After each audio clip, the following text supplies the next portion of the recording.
তা সেটা তো সেই সংবিধান মোতাবেক আপনার নির্বাচনটা হইতে হবে। আপনি তালা মেরে আওয়ামী লীগকে নিশ্চিহ্ন করতে পারবেন না। মানে ফেব্রুয়ারি 2026 আমরা নির্বাচন করলাম কি হিসাবে?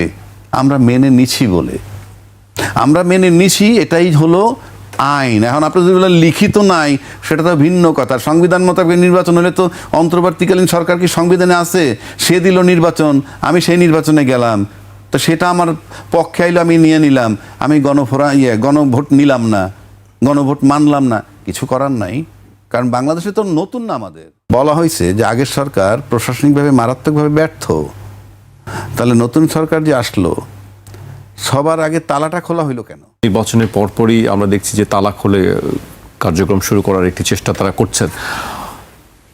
ধন্যবাদ আপনাকে এবং আমার সহ-আলোচক শরীফুজ্জামান ভাই, অত্যন্ত বিজ্ঞ একজন আলোচক।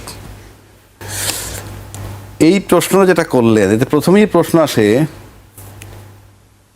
প্রশাসন বর্তমানে এই মুহূর্তে, আজকে তো নতুন সরকার 2 দিন হইল, প্রশাসন কি সরকারের নিয়ন্ত্রণে না আওয়ামী লীগের নিয়ন্ত্রণে? কেন বলছি কথাটা? শুনলে সবাই আসমান দিয়ে পড়বে। আওয়ামী লীগের নিয়ন্ত্রণে কেন? আপনি তো বলছেন যে এই প্রশ্নটা আপনি সেই জায়গাটাই আসছি, সেই জায়গাটাই তো আসতেছি। পুলিশ জানে যে আওয়ামী লীগের কার্যক্রম নিষিদ্ধ, জানে, প্রশাসন জানে। তো আওয়ামী লীগ কিন্তু গত 17 মাস বা 18 মাস মাঠে নামেনি, মানে তাদের যেহেতু প্রচার নিষিদ্ধ, কার্যক্রম নিষিদ্ধ, সেই আদেশ কিন্তু এখনো বহাল, উইথড্র হয় নাই। তাহলে সরকারের পরিবর্তন হয়ে গেল, সরকারের পরিবর্তন হয়ে গেল এবং ওত নেওয়ার আগেই তালা খোলা শুরু হলো নানান জায়গায়। কোথাও আমি গিয়ে সাথে খুলে দিলাম, কোথাও শরীফ ভাই গিয়ে সাথে খুলে দিল, আবার কোথাও নিজেরা খুলতেছে। তাহলে কি মানে, অর্থাৎ তারা নিশ্চিত হয়ে গেল যে ওই সরকার চলে যাওয়ার মানে হচ্ছেই আমরা ধরাছোঁয়ার বাইরে এখন। তাহলে আদেশ কিন্তু বহাল আছে, আপনি কাজটা করতে পারবেন না। এবং বলা হয়েছে যে আগের সরকার প্রশাসনিকভাবে মারাত্মকভাবে ব্যর্থ, তাহলে নতুন সরকার যে আসলো সবার আগে তালাটা খোলা হইলো কেন?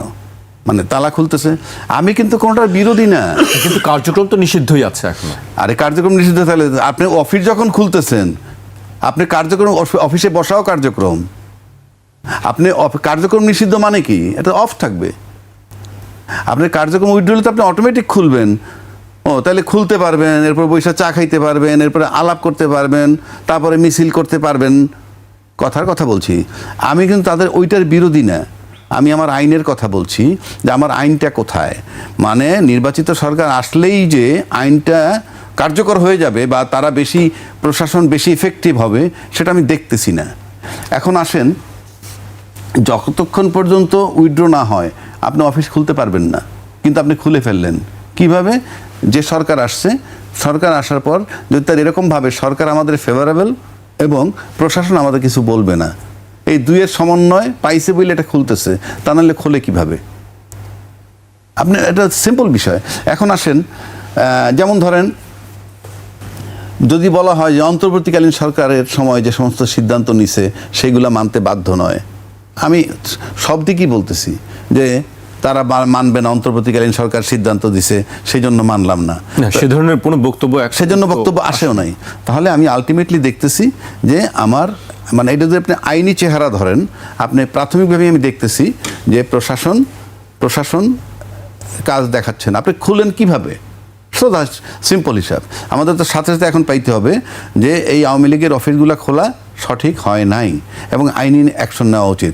হয়তো আওয়ামী লীগের লোক ভাবতে পারে অথবা বিএনপির লোক ভাবতে পারে কি আমি তাদের এই আওয়ামী লীগের বিরুদ্ধে বা বিএনপির বিরুদ্ধে, নো, আমি বলছি ওই সরকার থাকলে আমরা বারবার বলেছি যে প্রশাসন কাজ করছে না এবং এটা সরকারের দায়। তা সেখানে নিষিদ্ধ আওয়ামী লীগের কার্যক্রম, নিষিদ্ধ আওয়ামী লীগ অফিস খুলে ফেলতেছে, কোথাও কোনো প্রতিক্রিয়া নাই, এটা কিসের লক্ষণ? এটা আমার প্রশ্ন, এটা কিসের লক্ষণ? এবং আওয়ামী লীগের অফিসের তালা খুলছে, এটার মানে ইনডাইরেক্টলি আপনি ধরতে পারেন যে যেহেতু সরকার বাধা দিচ্ছে না, প্রশাসন বাধা দিচ্ছে না, তাহলে আওয়ামী লীগের তালা খোলা মানে আওয়ামী লীগের নিজের খোলা আর সরকারের খুলে দেওয়ার মধ্যে আমি কোনো পার্থক্য দেখি না। সুতরাং আপনি হিসাব করতে পারেন আমরা সামনের দিক কোথায় যাব, কেননা কেউই আমরা আইন মানতেছি না। যেহেতু আইন সামনের দিকে কোথায় যাব, তাহলে আপনি বলছেন বা আপনি কি চিন্তা করছেন? এই যে শুরুই তো হইলো যে আপনার আইনের উপর নিয়ন্ত্রণ নাই, আইন দ্বারা নিয়ন্ত্রণ করা যাচ্ছে না। আপনি এটা তো আমার আইনস্টাইন হইতে হবে না, কার্যক্রম নিষিদ্ধ আছে তো। অফিসগুলো খুলতেছে কিভাবে তাহলে? অফিসগুলো খুলতেছে কিভাবে? আওয়ামী লীগ কার্যক্রম শুরু হয়ে যাবে সেটি আপনি বলছেন? অফিস খোলা মানে কি? কার্যক্রম যদি শুনে তাহলে লক থাকলে সমস্যা কোথায়? অফিসের তালা খুললে আর বন্ধ যদি পার্থক্য না হয় তাহলে খোলার দরকার কি? আমি বুঝাইতেছি ওইটা। আমি আওয়ামী লীগের বিরোধী না, আওয়ামী লীগ মাঠে নামুক, রাজনীতি তার ব্যাপার। কিন্তু প্রশ্ন হচ্ছে আমার আইন প্রশাসন, যেটা আমরা 17 মাস ব্লেম দিলাম যে নির্বাচিত সরকার ক্ষমতা আসলেই আমরা দেখবো আইনের আলাদা চেহারা, সেটা কোথায় পাচ্ছি? বরং নির্বাচিত সরকার আসার পর তো অফিসগুলো খুলতেছে। এই বিষয়ে হয়তো সরকারের পক্ষ থেকে বক্তব্য হয়তো সরকার পরিষ্কার করবে বিষয়টি।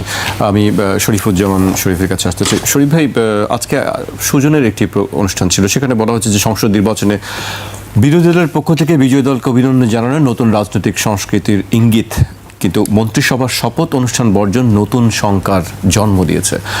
সেখানে একটি শঙ্কার কথা বলা হয়েছে যে মন্ত্রিসভার শপথ অনুষ্ঠান বর্জন যেটি করা হয়েছে, এই শঙ্কাটা কিসের আসলে? ধন্যবাদ। তার আগে আমি একটু 2 মিনিটের মধ্যে শেষ করে দিই। জি। রাজাক ভাই বলেছেন যে আমি আওয়ামী লীগের বিরুদ্ধে না, আমি বলি আমি বিরুদ্ধে বলিনি তো, আমি বলছি আমার বক্তব্য দিচ্ছি আইন সংক্রান্ত। রাজনৈতিক দল কি করলো না করলো আমার বিষয় না। আমি আওয়ামী বিরোধীও না, বিরোধীও না, দানবীয় যে প্রশাসনটা যে নাই, কাজ যে করতেছে না, আমি সেটা দেখাচ্ছি। তালা খুলতেছে কিভাবে? আমি যে আওয়ামী লীগ জুলাইয়ে দানব হয়ে উঠেছিল তার বিরুদ্ধে, অফকোর্স আমি তাদের শাস্তি চাই। হ্যাঁ, আমরাও চাই, এবং সেটি আইনের পদ্ধতিতে, মবের মাধ্যমে না। গত 1.5 বছর এখানে মবের মাধ্যমে বিচার করতে গিয়ে অনেক অপরাধীকে, তার অপরাধকে ছোট করা হয়েছে। তার বিরুদ্ধে মানুষের যে ক্ষোভ সেটিকে প্রশমিত হয়েছে এবং এক ধরনের সিম্প্যাথি তৈরি হয়েছে তাদের উপরে। এটার জন্য তারা দায়ী। কারা? যারা 1.5 বছর ক্ষমতায় ছিলেন, তারা এই কাজটি করেছেন। দ্বিতীয়ত, আপনি তালা মেরে আওয়ামী লীগকে নিশ্চিহ্ন করতে পারবেন না, এটিও বাস্তবতা। আপনি অফিস তালা দিয়ে বিএনপিকেও নিশ্চিহ্ন করতে পারবেন না, এটিও বাস্তবতা। এটাকে আপনার মানতে হবে। কিন্তু এই বাস্তবতা মানতে গিয়ে আমি তাদের দ্বারা যে অপরাধ সংগঠিত হয়েছে সেটাকেও আমি অস্বীকার করব না, আমি তার জন্য বিচার করব। সেই বিচারের দাবিটা আমি করব। এই সময়কালে মানুষের মধ্যে একটা স্বস্তি ফিরে এসেছে। মবের যে শাসনটা ছিল সেখান থেকে এক ধরনের স্বস্তি ফিরে এসেছে। আওয়ামী লীগের যারা অফিস খুলছে, আমার যতটুকু ধারণা এটা দলীয় সিদ্ধান্ত না। কতগুলো অতি উৎসাহী যারা থাকে, হটকারী যারা থাকে, তারা এই কাজগুলো করছে। এবং করতে গিয়ে গতকাল না পরশুদিন নোয়াখালীতে আবার 5 জন গ্রেপ্তার। কিন্তু তারা এতদিন করেনি কেন? এতদিন করেনি, তাদের মধ্যে একটা ধারণা ছিল যে প্রশাসন আসলে এক ধরনের কাজ করে নেই, কিন্তু সেখানে বিকল্প যে প্রশাসন হয়েছিল, মবের যে শাসনটা ছিল, আপনি খেয়াল করে দেখবেন এই মব যারা তৈরি করত তাদের অনেককেই আমরা এখন দেখছি একটু নরম সুরে কথা বলছেন। ওই যে স্বতঃস্ফূর্তভাবে বিভিন্ন জায়গা থেকে যে ধরনের রিয়াকশনটা হতো, সেই রিয়াকশনটা নাই। সম্ভবত এটা একটা কারণ এই পর্যন্ত আওয়ামী লীগের কোনো পজিশন থেকে বলা হয়নি যে অফিস খোলো, কর্মসূচি চালু করো। অতি উৎসাহী হটকারী জায়গা থেকে সম্ভবত এটি করা হচ্ছে। তবে আমি আমার কথা শেষ করব ওই জায়গাটায়, আপনি আওয়ামী লীগ বা বিএনপির অফিসে তালা মেরে, তাদের সমাবেশ করতে না দিয়ে, ইত্যাদি ইত্যাদি করে এদেরকে নিশ্চিহ্ন করতে পারবেন না। এটি বাস্তবতা, এবং সেটি আপনি আবার অ্যাটাস্টেড করেছেন, সত্যায়িত করেছেন ভোটের সময় তাদের দুয়ারে দুয়ারে ভোট চাইতে গিয়ে। তবে আওয়ামী লীগের যারা অপরাধী, যারা গণহত্যার সাথে জড়িত, যারা টাকা পাচারকারী, তাদেরকে কোনোভাবেই অফিস খুলুক আর জানালার ফাঁক দিয়ে প্রবেশ করুক, তাদেরকে ক্ষমা করা যাবে না। আমাদের এখানে রাজনৈতিক সংস্কৃতির পরিবর্তনটা আমরা চাই। সরকারি দল, বিরোধী দল, বাংলাদেশের সমস্ত রাজনৈতিক দল মিলে জাতির সংকটে কাজ করবে, এটি আমরা চাই। আমরা সংসদের সদস্যদের যে শপথ অনুষ্ঠান, সেখানে আমরা দেখলাম, তার আগেও দেখলাম, মজার ব্যাপার দেখেন আপনি, রাজনীতিবিদরা আমাদেরকে কতটা হালকা মনে করে অথবা আমাদেরকে কতটা বোকা মনে করে এবং আমাদেরকে কিভাবে ধোঁকা দেয়। বেগম খালেদা জিয়া মারা যাওয়ার পর 11 দলীয় জোটের প্রধান তারা গেলেন তারেক রহমানের সাথে। আমি দর্শকদেরকে মনে করিয়ে দিই, তারেক রহমানের সাথে গিয়ে প্রস্তাব দিলেন আমরা একটা জাতীয় সরকার করব। আবার নির্বাচনের পরে যখন তাদেরকে জিজ্ঞেস করা হলো জাতীয় সরকার হলে কি করবেন, না করব না। কারণ কি, ততক্ষণে তাদের আসন তারা যেভাবে ভেবেছিলেন সেটি হয়নি, সংখ্যাগরিষ্ঠতা সেটি পায়নি। অর্থাৎ মাত্র সপ্তাহখানেকের মধ্যে আপনি আপনার রাজনৈতিক টার্গেট, রাজনৈতিক কৌশল আপনি পাল্টে ফেলছেন। সুতরাং সকালে শপথে যাওয়া, বিকালে শপথে না যাওয়া, এটা অস্বাভাবিক কিছু না, আমাদের এখানে হয়েছে। কিন্তু এখানে শঙ্কা প্রকাশ করা হয়েছে যে এটি শঙ্কার বিষয়, সুজনের পক্ষ থেকে বলা হচ্ছে শঙ্কার জায়গাটা কোন জায়গায়? শঙ্কার জায়গাটা হলো যে আমরা যে ইউনিটির কথা বলেছিলাম, সেই ইউনিটি থাকবে না। এটা থাকবে না কেন? আমাদের টোটাল সবকিছুই হচ্ছে ক্ষমতা কেন্দ্রিক। আমরা এখানে যত নীতির কথা বলি, আমরা যত আদর্শের কথা বলি, পাবলিক ইন্টারেস্টের কথা বলি, পাবলিক স্বার্থের কথা বলি, এটা হচ্ছে গৌণ, মুখ্য হচ্ছে ক্ষমতা। আপনি আজ থেকে 15 দিন আগে আমি আপনার সাথে বসে প্রস্তাব দিলাম যে আমরা একটা জাতীয় সরকার করব। যখন আমি পরাজিত হলাম, অন্য আমাকে এসে জিজ্ঞেস করছে যে যারা বিজয়ী হয়েছে তাদের সাথে কি জাতীয় সরকার করবেন? আমি বলছি না, করব না। নির্বাচনে যে আসনগুলোতে আমি বিজয়ী হচ্ছি সেই আসনগুলো নিয়ে কোনো প্রশ্ন নাই, কিন্তু নির্বাচনে যে আসনে আমি বিজয়ী হচ্ছি না, আমি প্রশ্ন তুলছি সেগুলো নিয়ে। সরকার প্রধান যখন বলে যাচ্ছেন যে এই নির্বাচনে কারা কারা বিজয়ী হবে, আমি ওটা নিয়ে প্রশ্ন তুলছি না। আমি জিজ্ঞেস করছি ইলেকশন কমিশন তুমি যথাযথ দায়িত্ব পালন করো না। আমি অভিযোগ করছি বিএনপি সংখ্যাগরিষ্ঠতা পেয়েছে, অভিযোগ বিএনপির দিকে। আরে নির্বাচন তো বিএনপি করে নাই, নির্বাচন তো সরকার করেছে, নির্বাচন তো ইলেকশন কমিশন করেছে। তাদের বিরুদ্ধে আপনার কোনো অভিযোগ নাই, আপনার অভিযোগ হচ্ছে বিএনপির বিরুদ্ধে, বিএনপির অভিযোগ জামাতের বিরুদ্ধে। তাহলে আপনি এটি ধরে নিচ্ছেন যে এই ইলেকশনে আসলে ইলেকশন কমিশন অথবা গভর্নমেন্ট ফাংশনাল ছিল না। তা না হলে রাজনৈতিক দল প্রতিদ্বন্দ্বীরা একজন আরেকজনকে হারিয়ে দিতে পারে নাকি? আপনি সেই কথাটা কেন বলছেন না? জি শরীফ ভাই, আপনার কাছে আবারও আসবো। আমি রাজ্জাকের ভাইয়ের কাছে আসতে চাই। আপনি আসলে কোনো শঙ্কার জায়গা দেখছেন কিনা যে বিষয়টি সুজন অ্যাড্রেস করেছে যে আসলে যে শপথ অনুষ্ঠানে না যাওয়া, সেখান থেকে কি ঐক্যের কোনো বিরোধ বা ফাটলের শপথ মানে আপনি বলছেন মন্ত্রী পরিষদের শপথ হয়ে যায়নি? না, শঙ্কা কি হবে না হবে বড় কথা না। বড় কথা হচ্ছে যে আপনি যখন 2/3 মেজরিটি পেয়ে যায় কেউ, তখন যদি সে কিছু কেয়ার না করে, অবজ্ঞা করে, অবহেলা করে, কিছু করার নাই। বিষয়টা ওইখানে।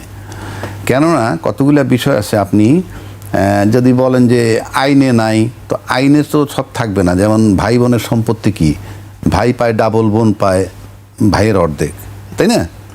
এখন ভাই আর বোন মিলে যদি বলে যে আমরা দুজন সমান সমান নিব, তাতে তো ওই যে মুসলিম লতে তো তা নাই। মুসলিম লতে আছে ভাই ডাবল পাবে, বোন ভাইয়ের অর্ধেক পাবে।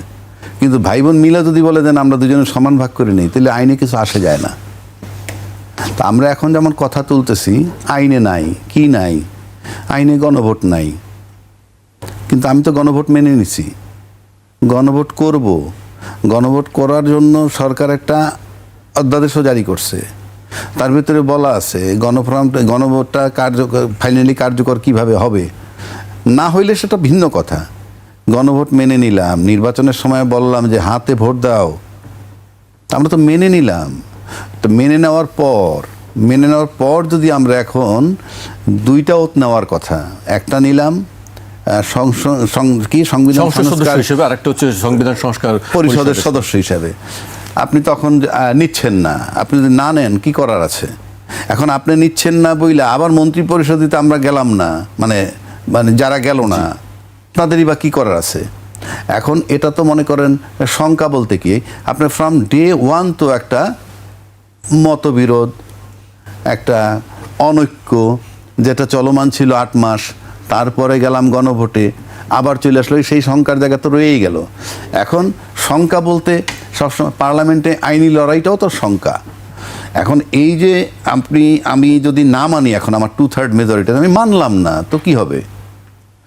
মানলেন না যখন আপনি যে সংবিধানে নাকি বলছে 2টা শপথ নাই, একটা শপথ আছে সংসদ সদস্য হিসাবে নেবেন, তো সেটা তো সেই সংবিধান মোতাবেক আপনার নির্বাচনটা হইতে হবে।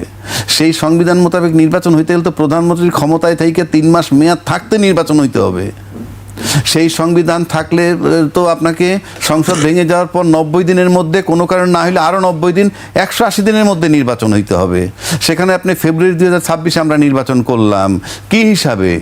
আমরা মেনে নিছি বলে, আমরা মেনে নিছি, এটাই হলো আইন। এখন আপনি যদি বলেন লিখিত নাই, সেটা তো ভিন্ন কথা। সংবিধান মোতাবেক নির্বাচন হলে তো অন্তর্বর্তীকালীন সরকার কি সংবিধানে আছে?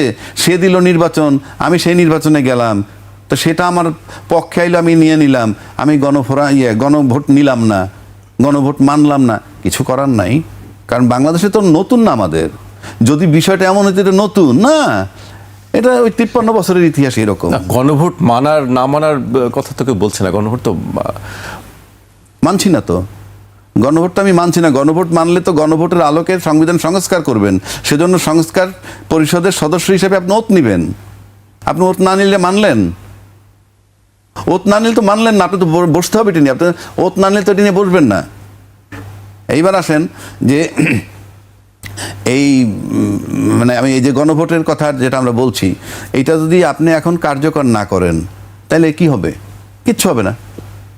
কিন্তু আপনি যদি এটা কার্যকর না করেন, আপনি তো ইউনূস সরকার যে নির্বাচনটা দিছে সেই নির্বাচন মোতাবেক তো ওই সংবিধানটা আপনি কিভাবে আপনি ঢুকতে পারবেন? আমরা আসলাম, বসলাম, 2/3 মেরে আপনি করতে পারবেন, কোনো অসুবিধা নাই।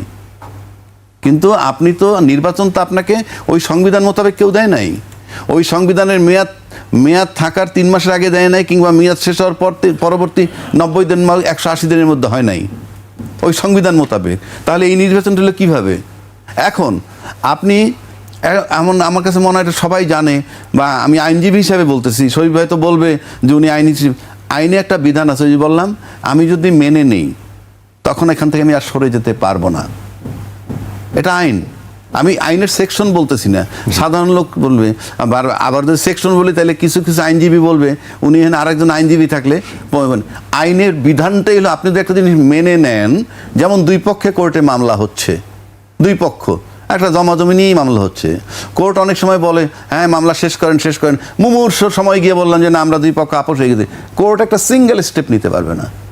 আমরা দুই পক্ষদের ইয়েস আমরা আপোষ হয়ে গেছি, কেমনে হয়েছি সেটা ভিন্ন কথা। তা আমরা আপোষ হয়েছি কিন্তু এই সমস্ত দিয়ে গণভোট, নির্বাচন, এই সব বিষয় নিয়ে কিন্তু আমরা আপোষে আসছি।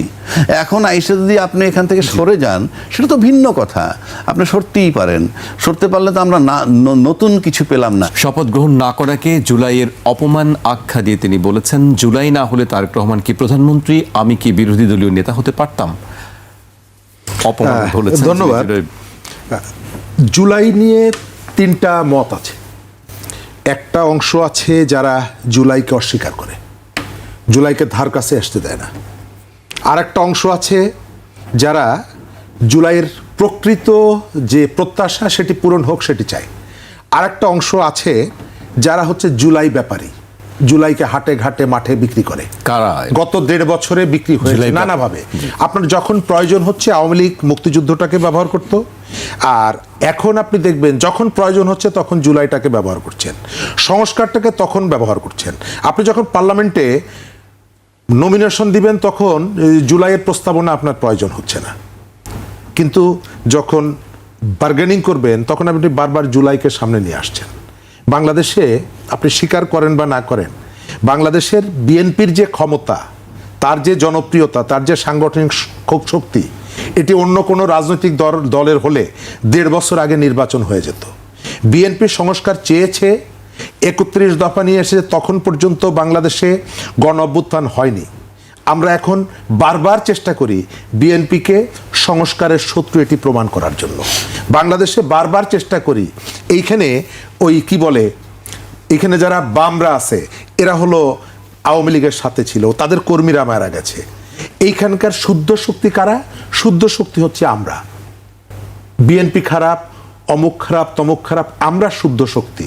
জামাত তার বট বাহিনী সেই ঠিক করে দিচ্ছে যে এইখানকার কাকে কাকে সার্টিফিকেট দেওয়া যায়।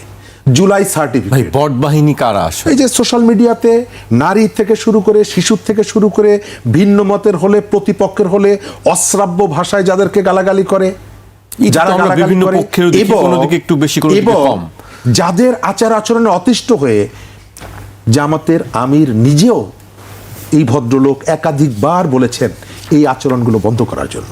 আমি ওই অংশে যাচ্ছি না।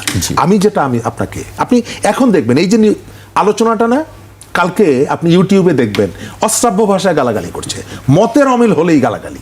এবং এটার যে ইম্প্যাক্ট আছে, এই যে ভোটে তারও যে ইম্প্যাক্ট আছে, এটা এরা এখনো ধারণা করে না। বিএনপি কি করবে না করবে এটা বিএনপির ব্যাপার।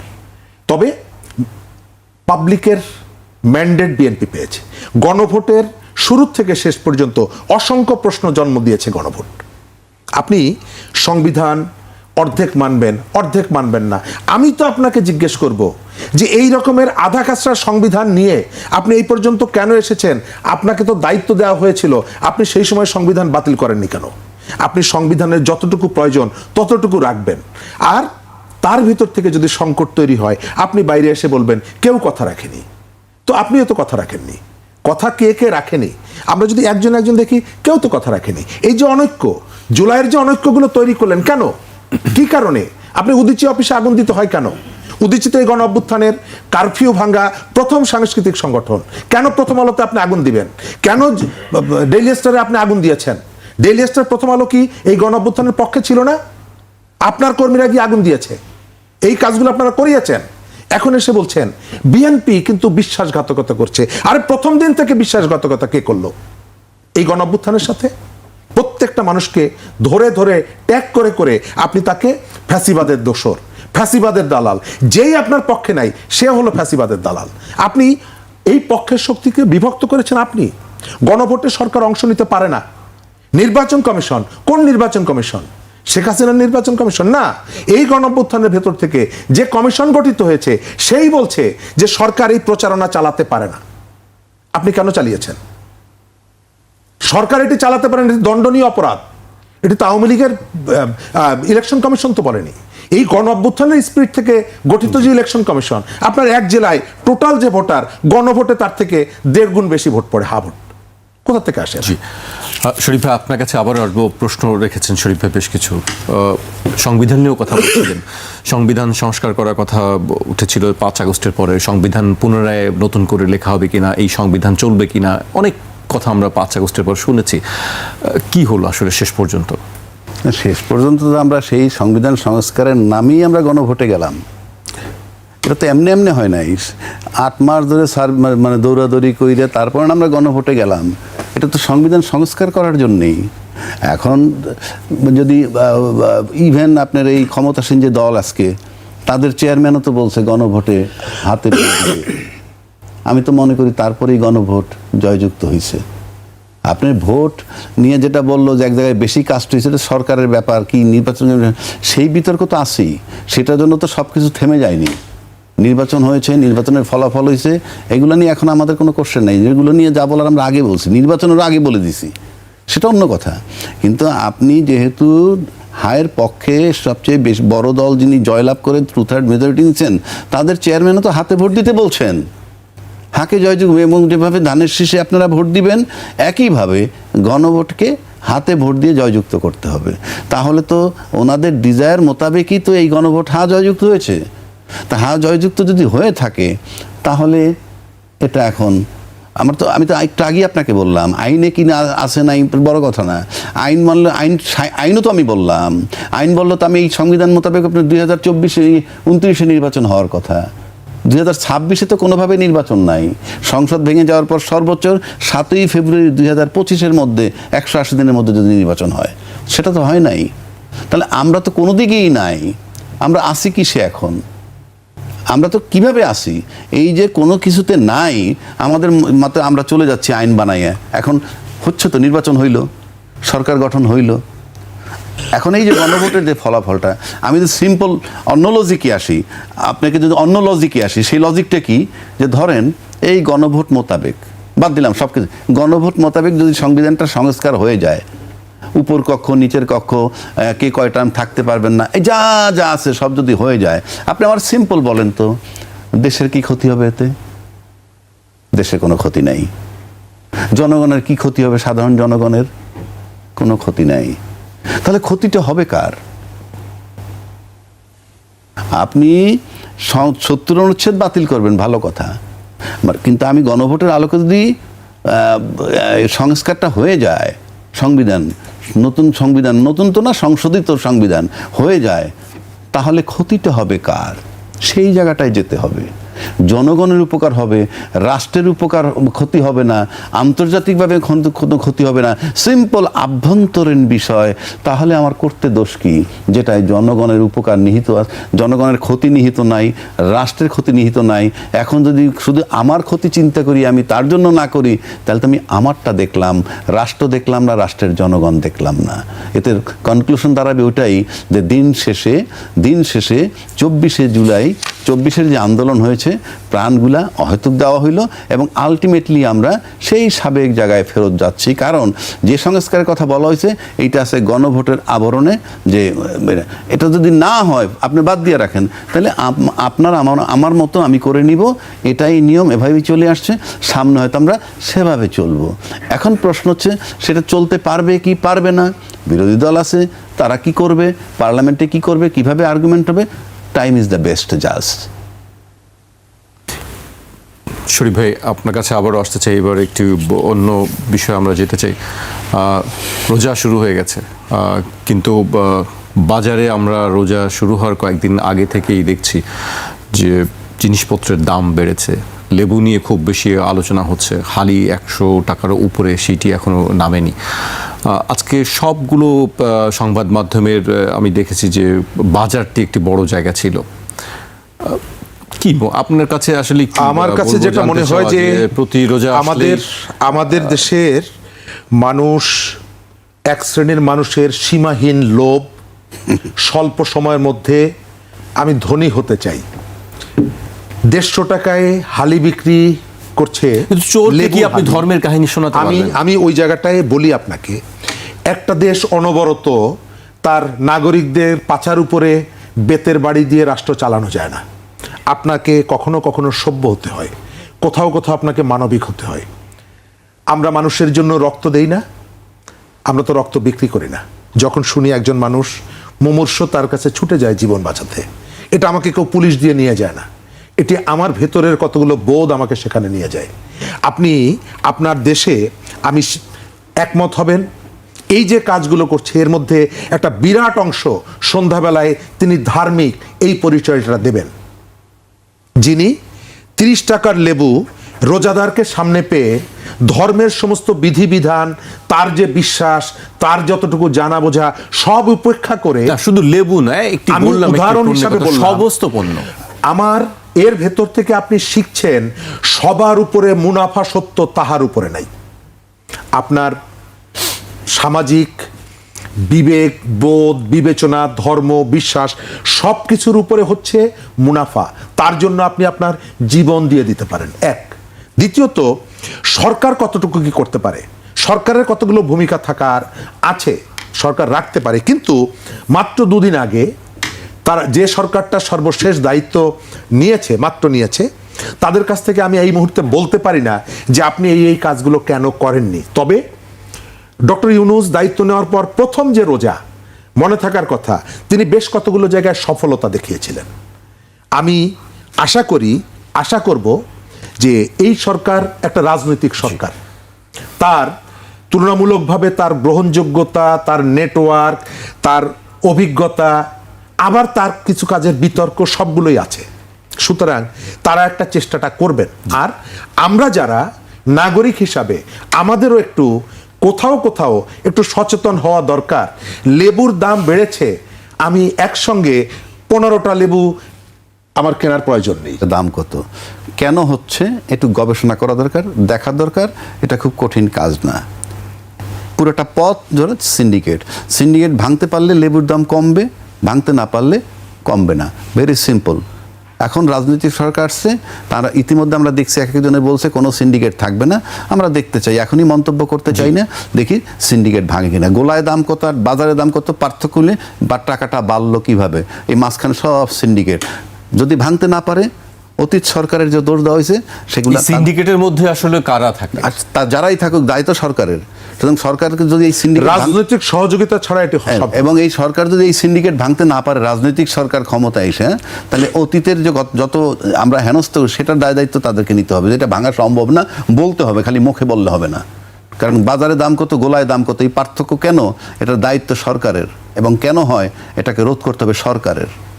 18 মাস পর নোয়াখালী, বরগুনা, কুড়িগ্রাম, নারায়ণগঞ্জ, শরীয়তপুর, হবিগঞ্জ, রাজবাড়ী, চট্টগ্রাম এবং দিনাজপুরের পার্বতীপুরে উপস্থিতি জানান দিয়েছে কার্যক্রম নিষিদ্ধ আওয়ামী লীগ। বুধবার এসব জেলায় দলটির পরিত্যক্ত কার্যালয়ে তালা ভেঙে ভেতরে প্রবেশ, জাতীয় ও দলীয় পতাকা উত্তোলন এবং বঙ্গবন্ধু শেখ মুজিবুর রহমান ও শেখ হাসিনার ছবি টানানোর ঘটনা ঘটে। গত সোমবার 4 জেলা এবং গত রোববার 6 জেলায় নেতাকর্মীরা উপস্থিতি জানান দেন। 2024 সালের জুলাই আগস্টে ছাত্র জনতার অভ্যুত্থানের সময় এসব কার্যালয় ভাঙচুর ও বন্ধ করে দেওয়া হয়। নির্বাচনের পরপরই হঠাৎ করে কেন আওয়ামী লীগের নেতাকর্মীরা তালা খোলা শুরু করছেন?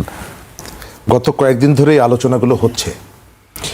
এই আলোচনা কেন হচ্ছে? কারণ হলো আওয়ামী লীগের কার্যক্রমের উপরে নিষেধাজ্ঞা আছে, কিন্তু আওয়ামী লীগের এক শ্রেণীর অতি উৎসাহী কর্মী এই যে কাজটি করছে, আমি স্পষ্ট করে বলি এটি একটা হঠকারী সিদ্ধান্ত। প্রথমত, আওয়ামী লীগ বাংলাদেশের রাজনীতিতে তার বিরুদ্ধে অজস্র অভিযোগ আছে। সেই অভিযোগের নিষ্পত্তি হওয়ার আগে এই যে কাজগুলো, এবং যে কাজগুলো আমি জানি না, আমি এখন পর্যন্ত স্পষ্ট কোথাও দেখিনি যে আওয়ামী লীগের লিডারশিপের পক্ষ থেকে এই ধরনের কোনো কর্মসূচি ঘোষণা করে এই কাজটি করা হচ্ছে কিনা। যারা করছে আমার ধারণা ওরা অতি উৎসাহী।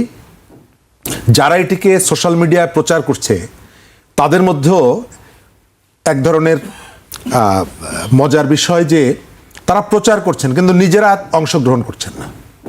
অর্থাৎ আপনার সন্তান গান শুনে, ছবি আঁকে, বাঁশি বাজিয়ে ঘুরে বেড়ায়, এটি সবই ঠিক আছে, কিন্তু আমার ছেলেটা, আমি ওইটাকে সাপোর্ট করি, কিন্তু আমার ছেলেটাকে এইসব কাজে দিতে চাই না, ও শুধু পড়বে সামনে রেজাল্ট। এক শ্রেণীর মানুষ আছে এই ঘটনাগুলোকে প্রমোট করে, উস্কানি দেয়। আমার কথা, পরিষ্কার কথা, আওয়ামী লীগের বিরুদ্ধে নানা রকমের অভিযোগ আছে, সেই অভিযোগগুলো নিষ্পত্তি হতে হবে এক।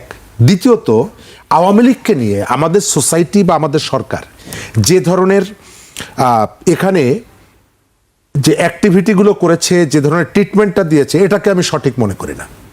আওয়ামী লীগের বিরুদ্ধে অপরাধ, আওয়ামী লীগের বিরুদ্ধে অভিযোগ, আওয়ামী লীগের সমস্ত কর্মী হত্যাকারী, আমি এটি মনে করি না।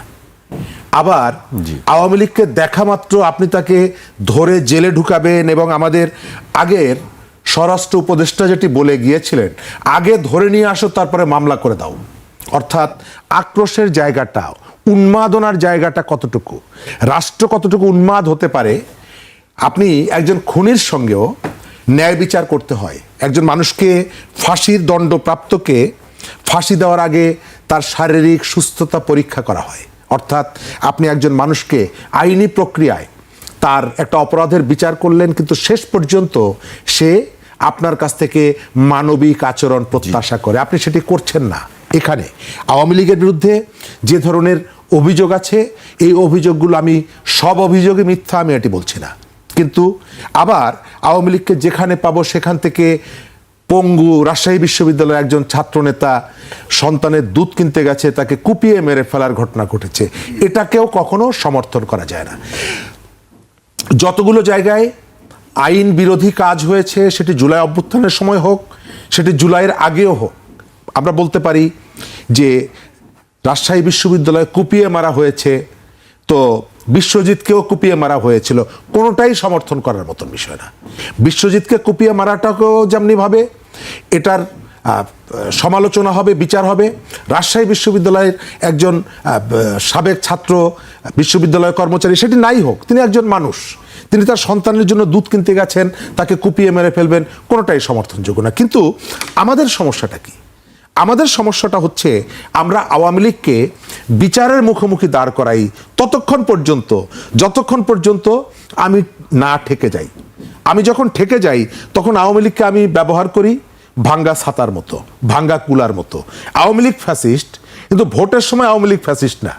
আমাদের যারা এই যে নির্বাচনে বড় যে দুটো দল এবং জোট, তারা আওয়ামী লীগের যেভাবে ভোট নিয়েছে, যে এবং এই ভোটটা নেওয়াটাকে জাস্টিফাই করার জন্য যে ধরনের বক্তব্য হাজির করেছে, এটি খুবই মজার।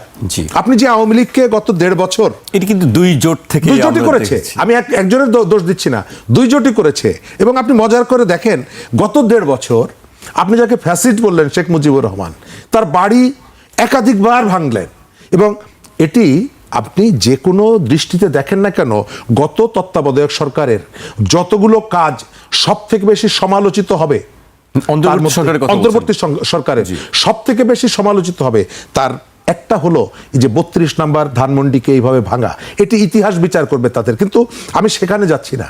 আমি আসছি, আপনি যে শেখ মুজিবকে ফ্যাসিবাদের আইকন বলে তার সবকিছু নিশ্চিহ্ন করে দিলেন, আপনি বরিশালে গিয়ে বললেন শেখ মুজিবুর রহমান সাহেব অনেক ভালো কাজ করার চেষ্টা করেছেন, কিন্তু আশপাশের লোকের কারণে করতে পারেননি। 11 দলীয় জোটের জনসভায় তাদের শীর্ষ নেতা বলেছিলেন। মানে হলো নির্বাচনী জনসভা মানে হচ্ছে আমি তো ওইটাই বলছি যে আপনি এতদিন পেটালেন ফ্যাসিবাদের আইকনকে, আর ওখানে গিয়ে তিনি সাহেব হয়ে গেলেন। আমরা এই যে আজকে আওয়ামী লীগ ফিরে আসছে, আওয়ামী লীগ ফিরে আসবে, বাংলাদেশে আওয়ামী লীগ এবং বিএনপি এখানে রাজনীতি করবে, এটি বাস্তবতা, এটা রিয়েলিটি, এটা আপনাকে মানতে হবে, এটাকে অস্বীকার করতে পারবেন না। কিন্তু তারা কি আমাদের সাথে ভৃত্যের মতন আচরণ করবে? তারা কি আমার সন্তানকে পাখির মতন গুলি করে হত্যা করার অধিকার দেব কি দিব না? যদি সেটি করে তার বিচার হবে কি হবে না, এটি ইম্পর্টেন্ট। আপনি চাইলেই আমাদের এইখান থেকে এই দলগুলোকে নিশ্চিহ্ন করতে পারবেন না, কিন্তু সে যদি আমার সাথে অসভ্যের মতন আচরণ করে, আমি কি সেটি মেনে নিব? নিশ্চয়ই মেনে নেব না।